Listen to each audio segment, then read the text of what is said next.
In this video, we'll walk through how you can build your first NGSS assessment on InnerOrbit. Before going onto the site, there are two questions you need to consider. What do you want to assess, and what type of assessment do you want to build?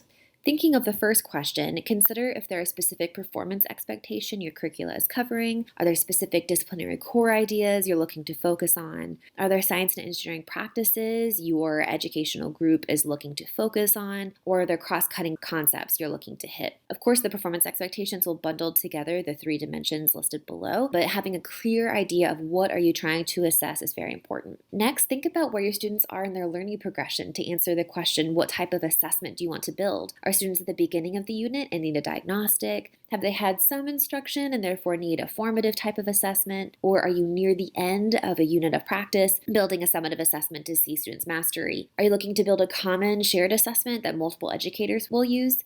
Thinking through all of these ideas will help you really pinpoint the target of what you're wanting to build on InnerOrbit. Once you have those core questions answered, you're ready to build your assessment on InnerOrbit. When you first log in, you'll see your dashboard and you can click Get Started. You can search for different assessments by using our tiles here, by browsing by grade level, then by content, then by performance expectation group, and then looking at the specific performance expectation underneath. You can also type in a specific performance expectation up at the top and press enter to search, and you can find assessments that way as well. There'll be two different sections in your results. The top will be matching pre-made assessments, where we have grouped together assessments that cover that dimension or performance expectation you search for at the top, grouped by formative, summative, or inventories. However, we recommend you scroll down to the bottom to this matching phenomena with questions to see our full bank of offerings. You'll see all the different phenomena that assess that specific performance expectation. Click on a phenomena that seems interesting to you and review the phenomena by reading the description underneath.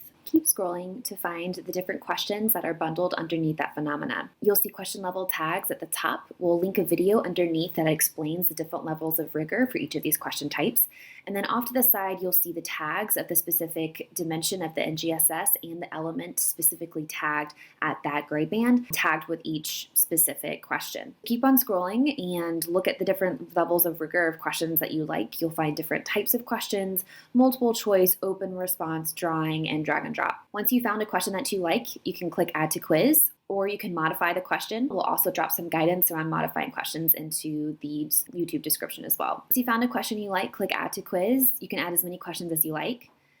And if you really like the phenomena but need to create your own specific question, you can click Create Question here at the top. You can create free response, multiple choice, or matching. These will not be tagged to the standards but will be included in students' overall score on the assessment. Finally, if you're wanting to see the answers as you scroll, feel free to click View Answers to turn that on or off. And then in the section here, you can see all of the questions InnerOrbit has built for this phenomena by default.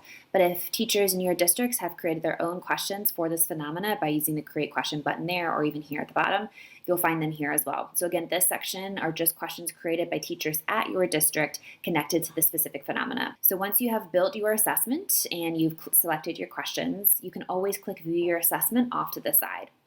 You'll see the assessment at the top. You can click to toggle, and then you'll see the questions that you chose underneath. You can remove the question, modify the question again here, or toggle the question so you can change the question order. We recommend that you save your assessment as you go so you do not lose your work. You can also add additional questions by using the builder off to the side by either searching for a different topic or selecting a different PE. So you can scroll through like before, find a phenomena that is interesting, and select questions that you want to add to your quiz. So you can have multiple phenomena assessing multiple performance expectations.